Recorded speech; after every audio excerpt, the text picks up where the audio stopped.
O Vozes que Inspiram está no ar. Uma vez por mês, o Comitê Vozes do Grupo Mulheres do Brasil Recife promove esse encontro especial, trazendo temas relevantes e convidados que muito têm a acrescentar às nossas vidas. Começando o ano, Janeiro Branco é o nosso tema, para falar sobre o cuidado, promoção da saúde mental. E o tema deste ano, 2024, é Saúde Mental enquanto há tempo, o que fazer? Para responder essa e outras perguntas, uma pessoa muito importante aqui que vai trabalhar com a gente esse tema, a psicanalista Elisângela Sobral, a quem eu agradeço muito a disponibilidade e a presença aqui no Vozes que Inspiram. Muito bem-vinda. Obrigada, Juliana. Eu que agradeço o convite. Esse tema é tão importante. Muito importante.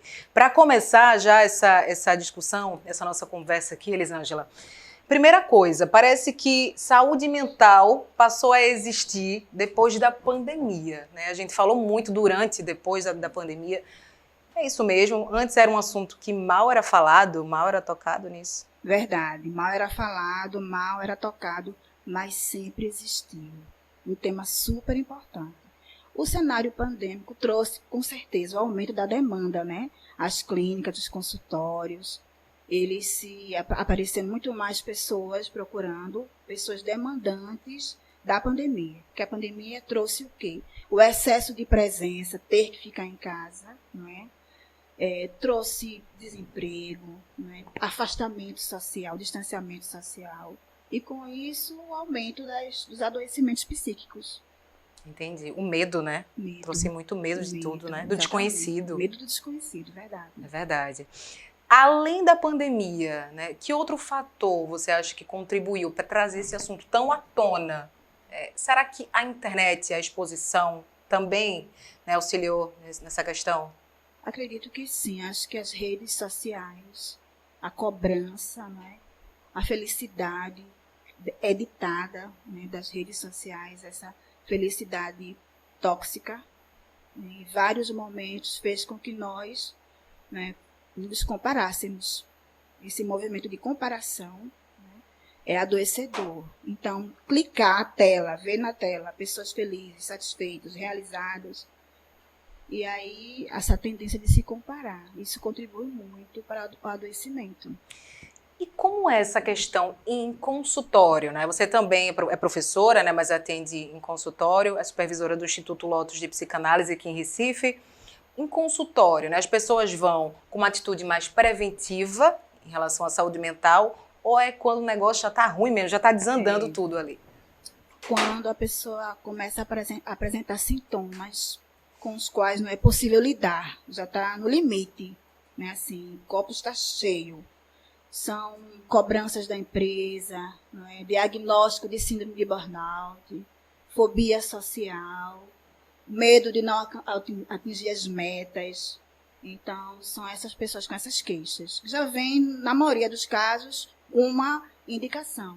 Entendi. Um encaminhamento do psiquiatra ou da empresa, da instituição que trabalha. A maioria dos casos é com indicação, é com encaminhamento. Então você está me dizendo aí que falta o preventivo, né? Falta esse olhar para a prevenção. Falta esse olhar para a prevenção. E o que a gente pode fazer, Elisângela, para se prevenir, né? Porque assim, a gente não sabe o que vai acontecer amanhã, ou daqui a uma hora, daqui a pouco. O que a gente pode fazer para se prevenir, para cuidar da nossa cabecinha? Eu acredito que é na infância. Eu acho que a educação é muito importante. Por exemplo, se inclinar para fazer a escuta da criança, validar suas emoções, reconhecer seus medos, seus sentimentos, dar importância ao mundo infantil. É um primeiro passo. É ensinar a criança a olhar e validar os seus sentimentos, as suas emoções. Esse lugar de escuta é aprendido a se validar. E aí, ao longo da constituição psíquica dessa pessoa, quando chega na fase adulta, ela vai olhar para si. Eu estou falando de autocuidado. Sim. Sabe se validar, olhar para você e dizer, olha, o que é que você está sentindo? Que escolhas são essas? Que repetições são essas que eu faço ao longo da minha vida? Nomear essas emoções, validar isso e buscar ajuda. É imprescindível. Você falando uma coisa muito importante, olhar para si. Né? E o que eu percebo é que na sociedade a gente é muito educado, acostumado a olhar ao redor, olhar para o outro, né? E a internet é muito isso. Eu estou olhando o que o outro está fazendo, o que é que o outro está comendo, o que é que o outro está vivendo. e esqueço de olhar para mim e de viver a minha vida.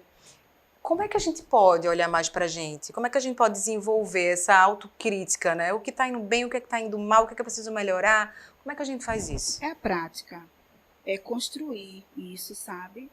Construir mecanismos para olhar para si. E isso, como eu já falei, vem da educação. E quando não possível, buscar ajuda. Por exemplo, no consultório mesmo, as pessoas que eu atendo, a maioria são mulheres, é o cuidado com o outro, é o cuidado com o irmão mais velho ou o irmão mais novo, é o cuidado com os pais, é o cuidado com o marido. Por último, é o cuidado de si, é olhar para si. Por isso que nós, mulheres, deprimimos mais. Por conta dessas relações sociais, que aí tem as relações de gênero, as relações étnico-raciais. Então, coloca nós, mulheres, sempre nesse lugar. É o outro. E, por fim, nós. Por isso que adoecemos mais.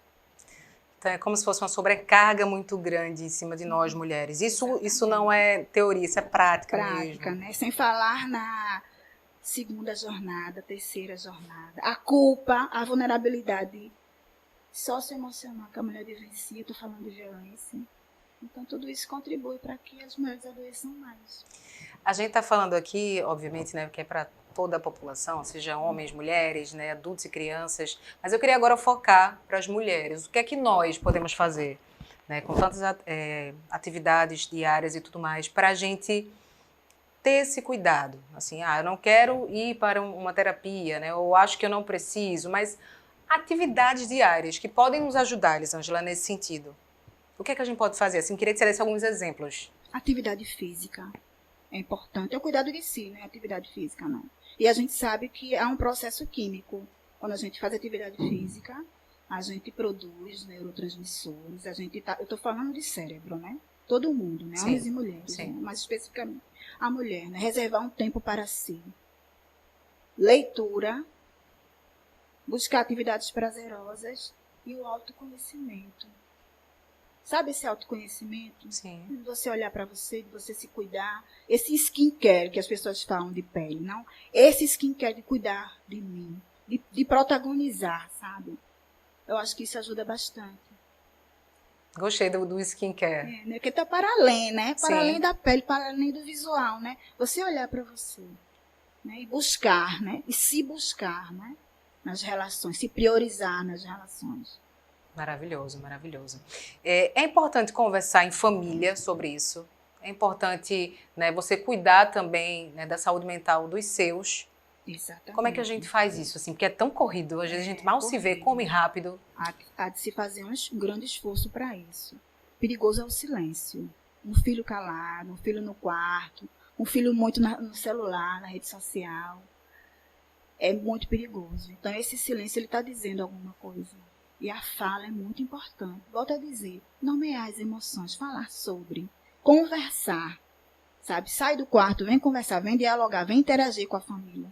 Não é? Eu entendo que a sociabilidade, a socialização é um termômetro para a saúde mental. Perfeito. Se você se socializa, se você dialoga, conversa, sai, ainda que você escolha estar em casa, mas que ter esse momento é muito importante. É um termômetro para a saúde mental, é a socialização. E é verdade que quando a gente verbaliza, aquilo ali vai embora um pouquinho? Vai sim, alivia. Por quê? Porque quando você fala, você se escuta. E você já olha de um outro lugar. Aí quando você se escuta, o movimento o olhar para si, né? Você fala, escuta. E quando você se escuta, algo muda aqui. Até tua percepção fica mais leve. Com certeza. Isso é uma prática na clínica. Né? No manejo clínico, lá no meu consultório, eu percebo isso. Quando alguém conta a sua história e ela conta a outra vez, ela já conta diferente, mais leve. Porque ela já tem outro olhar sobre si. Ela já avançou na compreensão de si. Então, acho que isso é que faz um movimento diferente. Esse olhar já é diferente para dentro. Interessante. Então, para quem está nos vendo agora ou nos ouvindo, né, e não tenho condição, não tenho acesso a uma terapia, a gente sabe que tem. Hoje é mais acessível, né? A gente tem preços populares, tem gente que atende até de forma gratuita, e você vai falar um pouquinho sobre isso já já. Mas pode falar com uma amiga, pode falar com uma vizinha, alguém que você confie, vai funcionar também assim, né? Esse descarrego, vou chamar dessa forma. Contribui.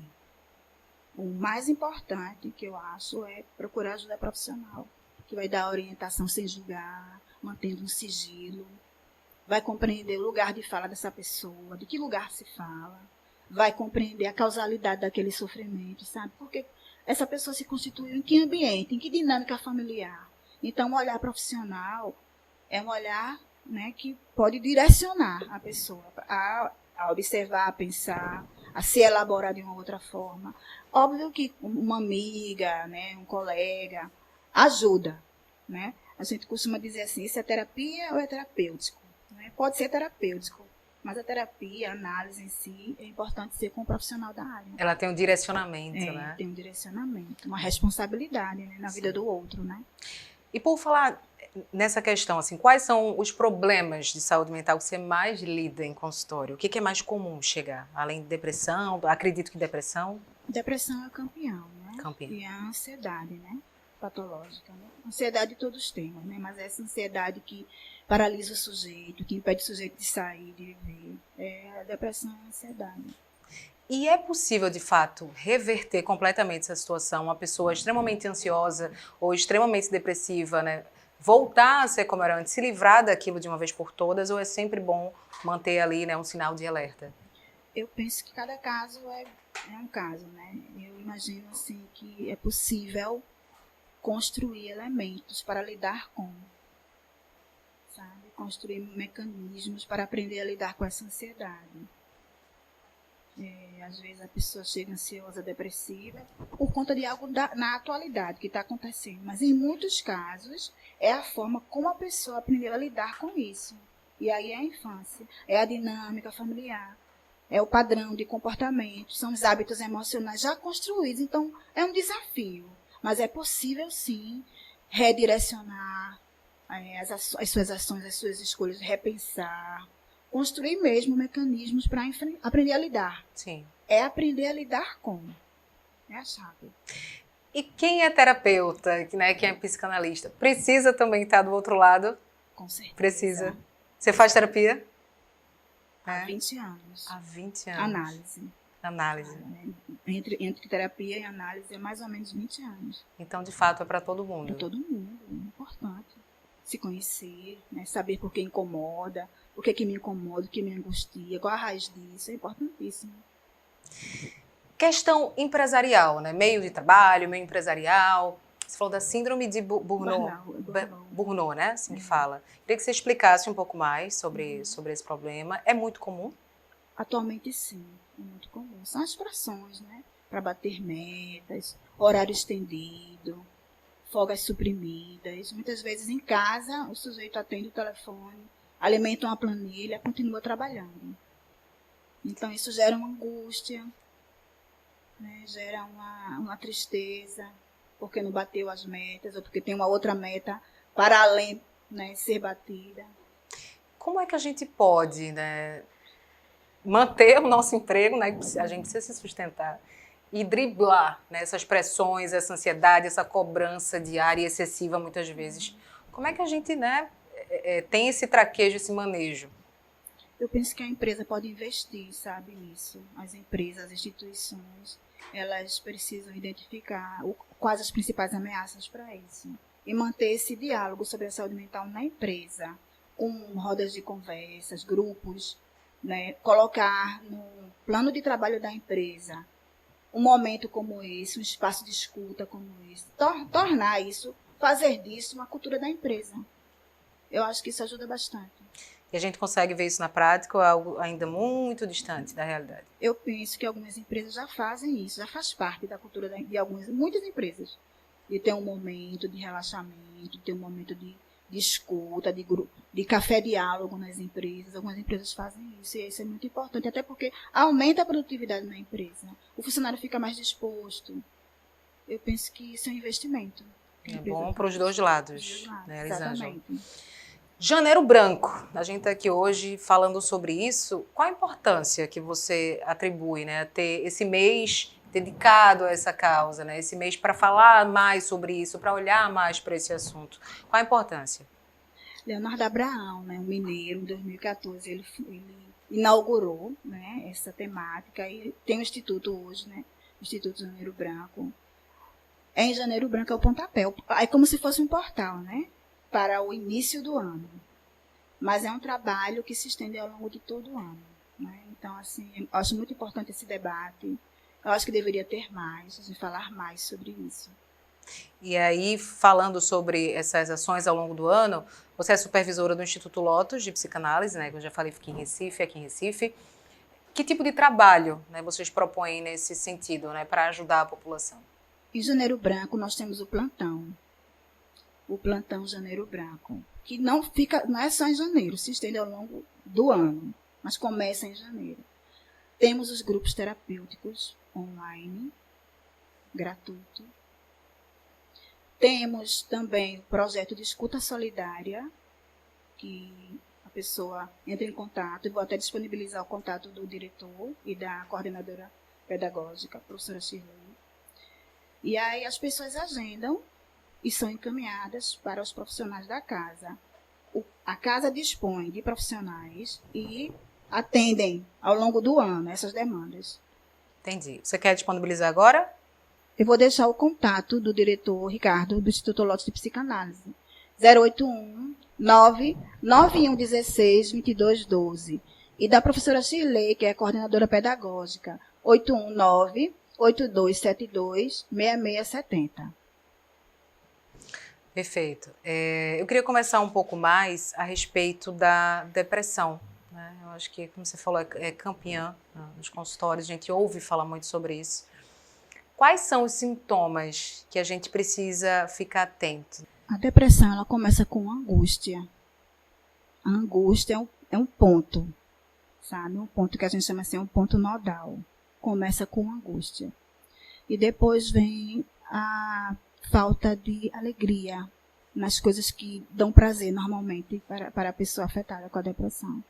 A pessoa não tem mais vontade, né, de se arrumar, vai perdendo a vontade do cuidado de si, né, que a gente assinala como assim uma desistência de si.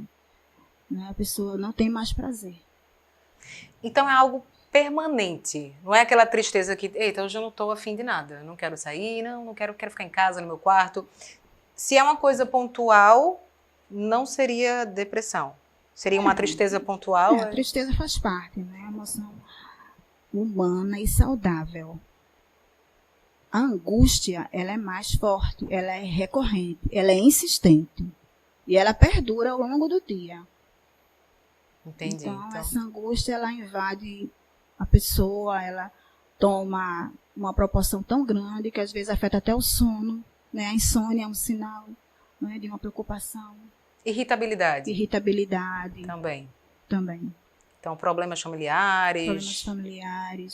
E aí é um somatório, né? Cada caso, cada pessoa apresenta sua causalidade, né? Uma frustração, não é?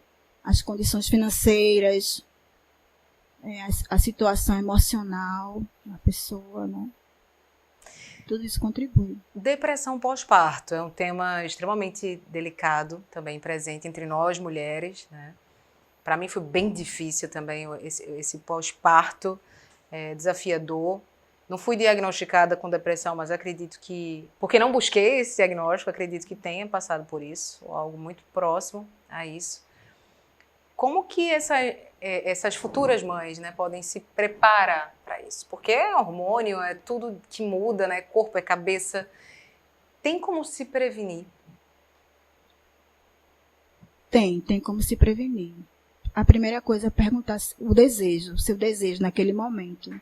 Né? Existem uma maternidade compulsória, né? De ter que ser mãe, sabe? Essa maternidade que a pessoa às vezes não examina se é o seu desejo, se é o seu momento. Também existem as pressões dos familiares, as pressões da sociedade. E também é uma nova vida, né? É um novo universo, muda a vida da pessoa, sempre. Então, tudo isso gera ansiedades, dúvidas, inseguranças. Tudo isso contribui. Eu queria, assim, enfatizar que o mais importante é o autoconhecimento sobre essa maternidade. Buscar informação. Eu acho que Buscar informação. O autoconhecimento define muita coisa, previne muita coisa. Boa. Sobre as pessoas que estão ao nosso redor, sejam amigos, sejam familiares, né, nosso cônjuge, quando essas pessoas não nos fazem bem, né, a gente deve falar para elas o que está incomodando, a gente deve evitar esse embate, né, de repente se afastar. Como é que a gente deve agir? Porque também esse meio, acredito que ele contribui muito, né, para o nosso estado emocional, nossa saúde mental. Exatamente. Há alguns anos atrás, dizer assim, mas é sua família. Né? Valide, reconheça, tem que aguentar. Família é família. Né? Família é família. Hoje não. Hoje a gente precisa observar o ambiente que a gente vive. Se esse ambiente é adoecedor, se é determinante para o nosso adoecimento. Né? A gente fala muito hoje em relacionamento tóxico. E isso é muito importante considerar, porque muitas vezes o sujeito busca ajuda, faz terapia, faz análise, vai no psiquiatra, mas volta para o seu meio adoecedor. O que é um ambiente tóxico? Um ambiente de cobranças, um ambiente de invalidação, um ambiente de violência emocional. Tudo isso contribui para a pessoa adoecer. Pressão, muita pressão para atingir, para ser quem não é, comparações. Tudo isso vai se constituindo um ambiente adoecedor. E a ideia é se afastar mesmo desse ambiente? É se afastar. Mesmo que seja familiar? Sim. A indicação é essa. Quando é possível, né? Quando é possível buscar o afastamento mesmo daquele meio. Sobre a questão ainda desse ambiente de trabalho, né, muitas vezes hostil e tudo mais, você acha, né, que, estou falando agora de Pernambuco mesmo, né, do nosso ambiente aqui, que a legislação, né, contribui para isso, né, de ter esse olhar, de exigir que as empresas tenham mais essa preocupação com a saúde mental, né, não só com faturamento, com lucro no fim do mês. Você acha também que a legislação, ela contribui para isso? Ou a gente, por exemplo, na Assembleia Legislativa, né, do Estado, eu sei que há comissões, há frentes parlamentares que falam sobre o assunto. Né? Mas você acha que precisava ser mais, né, falar mais sobre isso, legislações que defendesse mais essa causa? Você acha que a gente ainda está distante do ideal? Eu acho que a gente ainda está distante do ideal, sim. Porque adoecemos muito, né? O Brasil figura como o país mais ansioso do mundo. Né? Então, a gente precisa trabalhar muito no que se refere às políticas públicas. O país mais ansioso do mundo? Do mundo. Dados da OMS. A Organização Mundial de Saúde. São dados do ano passado? Exatamente. Nossa, não sabia. E essa ansiedade, ela está presente também em crianças, né? Eu conheço crianças que são bastante ansiosas e que estão em terapia também. Uhum. Essas crianças de gerações anteriores, nós, né? A gente tinha isso já, Elisângela? Ou era algo que, né, porque a gente brincava de bola de gude, de pipa de repente, não tinha tanto acesso à internet, isso não existia tanto? Não existia tanto, porque nós tínhamos a rua para brincar, não é? Brincávamos, de fato, a interação social. Volto a dizer, a socialização é muito importante. E tinha, acho que os pais, né, mais presentes. Os pais mais presentes. Hoje não, hoje há uma terceirização, né, da educação. Né? Tem as telas, o celular, né, a solidão dos condomínios das crianças. Tem as pressões, as competições. Né? As crianças competem mais nas escolas, com as provas, com as notas. Então são pressões. Então elas adoecem muito mais, com certeza. O desafio é bem maior hoje em dia. E tende a aumentar? Há uma projeção para o aumento disso, né? Qual é a projeção? Se conversa, não sei exatamente, mas existe um diálogo aí entre os profissionais que haverá um aumento disso, dessa ansiedade, dessa depressão. Nossa Senhora, isso já está difícil hoje, imagina, né? Porque a gente tem hoje mais casos de problemas de saúde mental e parece que menos tempo para cuidar da gente. A questão é o tempo, né? A ansiedade é por conta do tempo, né? Temos que correr, temos pressa. Sempre. Sempre. E isso é adoecedor. Caramba, eu fico pensando assim, se há reversão né? Porque cada vez mais as coisas estão mais rápidas, os prazos mais curtos. Hoje, por exemplo, muitas vezes a gente precisa ter 1, 2, 3 empregos para dar conta das contas, para pagar tudo, né?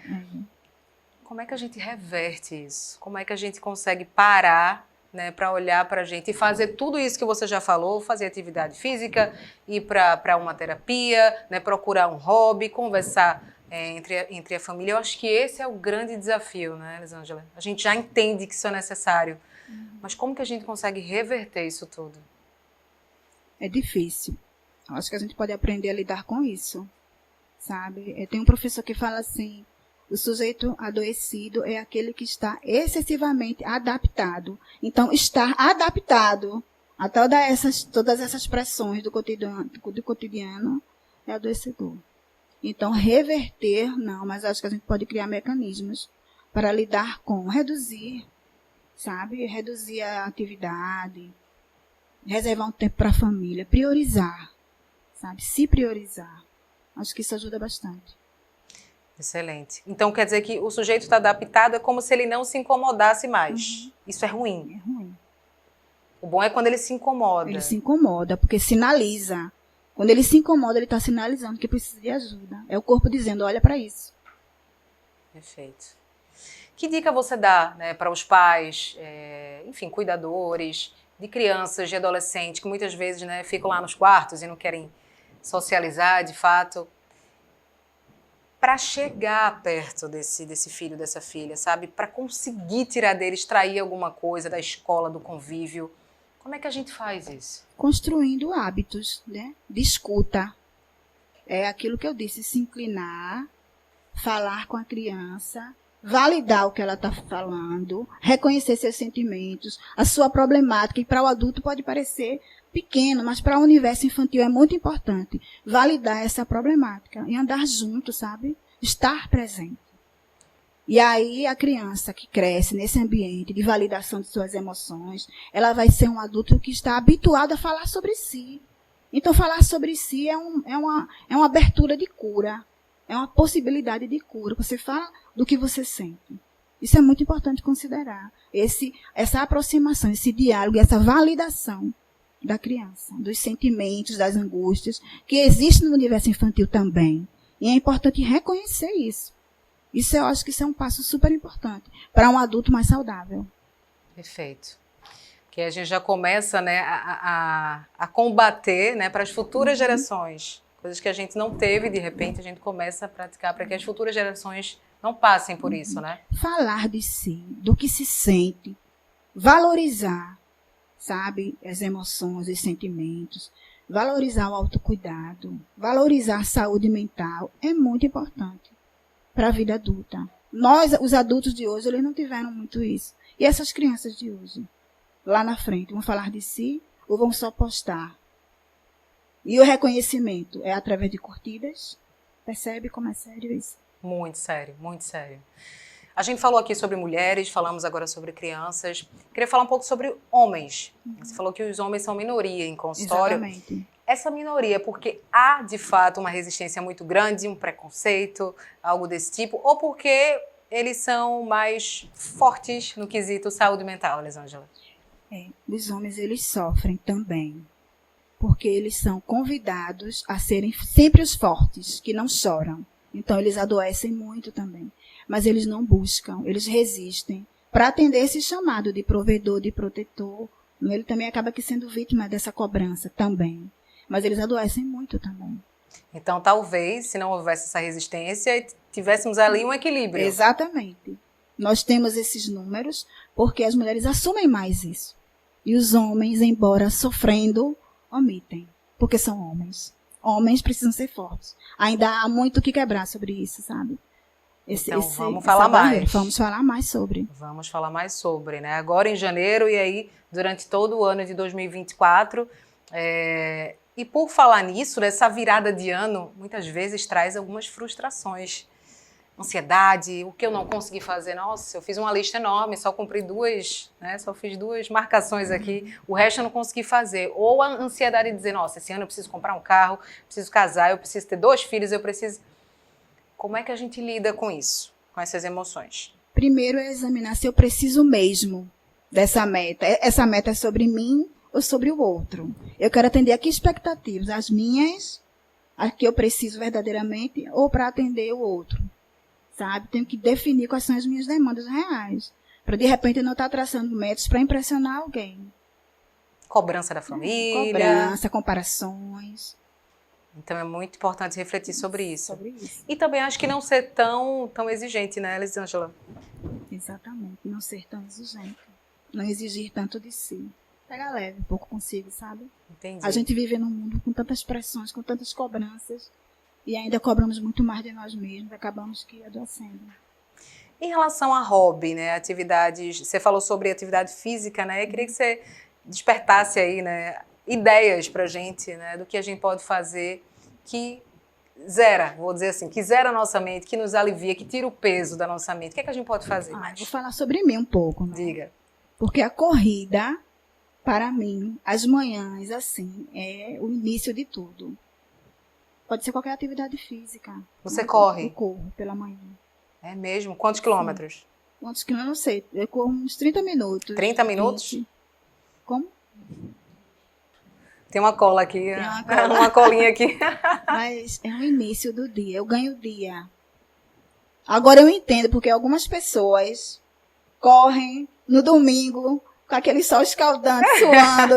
Eu te entendo, que eu achava assim, que loucura é essa? E hoje eu super acho entendo. ainda. Pronto, hoje eu entendo quem faz isso. Recarrega total. Você ganha o dia. E aí você gosta de fazer atividade pela manhã? Pela manhã. Ah, que legal. Então, atividade física, você se conecta consigo, com o seu corpo. Quando termina a atividade, você está satisfeita. A sua atividade, a sua corrida é sempre ao ar livre? Ao ar livre. Entendi. Ouvindo música ou sem Às ouvir vezes música? ouvindo música. Ouvindo Ajuda bastante. Por falar em ouvir música, acho que também é uma atividade interessante, né? Colocar uma música que você goste. Muitas vezes falta tempo até para isso, né? Uhum. Colocar a música e curtir a música, ouvir a música. Sei lá, um piquenique. Pode ser algo Piquenique, uma leitura, leitura. um filme, uma série. Algo que você relaxe, se conecte. E tudo isso contribui muito. Porque aí você se conecta consigo, né? Você relaxa, né? Sai daquele ambiente de pressão, de cobrança. E vai ali, como chama, de ócio criativo, né? Esse ócio criativo é muito importante. É importante ficar sozinha? Sozinho? Importante, importantíssimo, determinante. É. Não muito tempo, no silêncio, no vazio, né? Mas refletir, pensar, ter esse momento consigo também é muito importante. E a espiritualidade, assim? Tem gente que, eu sou católica, eu sou evangélica, eu sou espírita, então não acredito em Deus. Como é que essa questão da espiritualidade no cuidado com a saúde mental tem ligação direta? Tem sim, eu acho muito importante. Você tem uma conexão espiritual, você tem uma religião, porque tem os grupos, né? Na igreja tem os grupos, no centro espírita tem os grupos. Né? Quando a gente fala de religiosidade, tem vários grupos de encontro. Isso é a socialização, né? Então a gente volta naquela tecla da socialização, que é determinante. Então você interage, conversa, escuta o problema do outro, se doa para o outro. É importante. E essa questão de Deus, né? Muitas pessoas não acreditam em Deus, mas é importante você acreditar em algo, né, que seja superior, seja uma força da natureza, uma divindade, o próprio Deus, que você possa pedir uma ajuda, né, reverenciar. É importante isso ou não? É muito importante. Eu penso que é determinante você ter essa busca, sabe? Essa espiritualidade. Acho muito importante. Acho que alimenta mesmo a alma. É você ter uma conexão, sim, com Deus. Deixa eu só recapitular aqui. Nós estamos recebendo no Vozes que Inspiram de hoje Elisângela Sobral. Ela é supervisora do Instituto Lotus de Psicanálise. Está aqui conosco falando sobre o Janeiro Branco, né? A gente está nesse mês aí onde a gente discute mais, onde a gente fala mais sobre a promoção da saúde mental. Um tema que vem sendo muito recorrente, especialmente durante a pandemia e agora após o período mais crítico de pandemia. Então, ela está clareando aqui, né, nossa mente, nossas ideias, para que a gente possa ter atitudes mais preventivas. E nesse sentido, a gente já está caminhando para o fim da nossa conversa. Nesse sentido, Elisângela, eu peço para você, se possível, dar um recado ali, olhando nos olhos de quem está nos acompanhando, né? Tem gente que está nos ouvindo. Sim. E dar uma mensagem sobre fazer um 2024 melhor, né? Ter esse cuidado maior neste ano. Que compromisso, que atitudes eu posso ter nesse sentido?